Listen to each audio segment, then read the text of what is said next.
My name is Elif, and welcome to another episode of Divorcee Cafe. Today we have such a good friend here in the studio. Her name is Belki, and I just love her. She is a fantastic divorce coach and parent coach and all-around cool lady, and I just can't wait to sit down and chat with her. Welcome. Thanks so much for coming. Thank you. I'm happy to be here. So tell me a little bit about yourself. Well, I'm the founder of Utah Divorce Solutions here in Utah, and I'm married, 17 years coming up, and live in Provo, and we have six children altogether, and we're a blended family. Wow. And so that's just a little bit about me. And how did you get into doing divorce coaching and creating a business? Well, it started because I married my husband, who was coming out of a divorce. Always fun. And our experience offered a lot of teaching to me. I learned a lot through our experience, not only just in the divorce part of things, but emotionally and in the step parenting and in just blending the families, just all the areas that have to do with putting a family together after a divorce.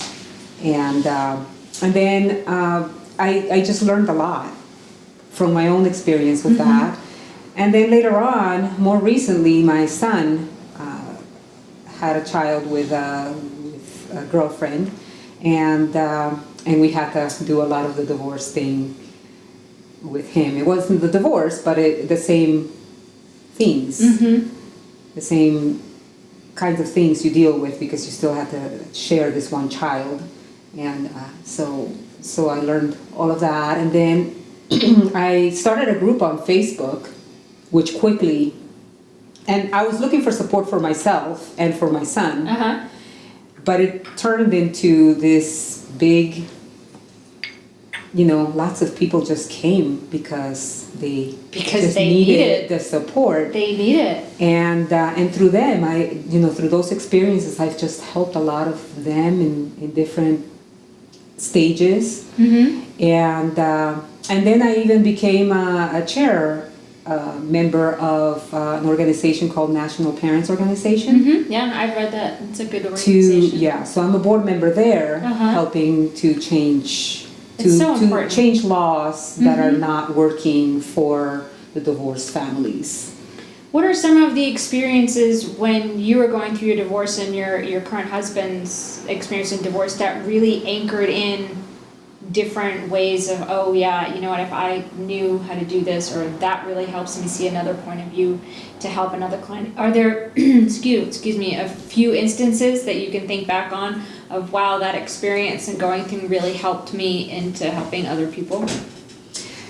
Well, the first thing that would come to mind, I think one of the toughest experiences within my own experience was dealing with the ex.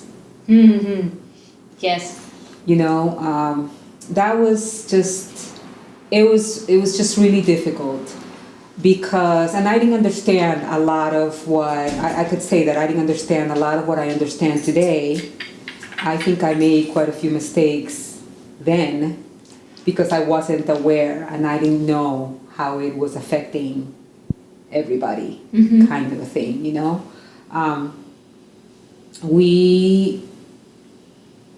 my husband gained custody of his girls, which is unusual. Usually moms here in Utah usually end up with custody of the children. Right. But in this particular case, the children came with us. And so that created a lot of friction because mom, of course, didn't want the girls living right. It created a lot of tension. Right. And I kind of understood some, but I didn't understand enough. I wasn't as connected as I could have been. Where now, when I'm talking to people about creating a more peaceful relationship with the other parent, there's an element of compassion that you have to have. There's an element of of understanding over the other person and where they might be at. But how, I mean, I love peaceful parenting. I wish that everybody going through divorce, there's like a class that someone could take on peaceful parenting after divorce, because it's so beneficial for the child. But how do you create a peaceful parenting situation if the ex or yourself are not feeling so peaceful towards the other person? Right. Well, you know, one of the very first things that people would benefit from to make a divorce, I mean, divorce isn't ever going to be easy, no matter which way you put it. Right. Right? Yeah. I mean, like no matter it's what. It's a given. The majority is always going to Nobody, be that it is difficult. not normal or a majority to take selfies of each other outside of the courtroom. Like I've seen a few people do. That is an exception. That's right. Not the norm. That's exactly right. Okay, so one of the main one of the things that first you have to first look at when you're wanting to go when you've decided that you're going to divorce is deal with the emotional aspect, because a lot of the divorce has a lot to do with the emotionals. Of course. It's all emotional for the most yeah. part.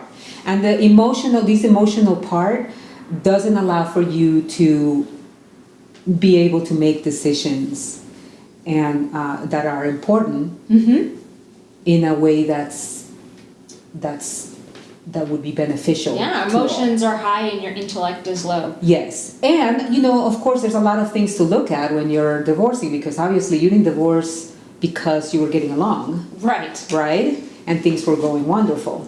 Obviously, there's a lot of, by the time you divorce, there's a lot of blaming, there's a lot of pointing fingers, there's a lot of... Playing the victim. Playing the victim, there's a lot of... And there's different reasons why people divorce. Sometimes they've been cheated on, sometimes their needs haven't been met through the marriage, emotionally or financially. There's finance. I mean, there's so many things and so many variables. Yes. There just can't be a textbook 1, 2, 3 on how to do it. For anybody. No. I believe it's an individual process.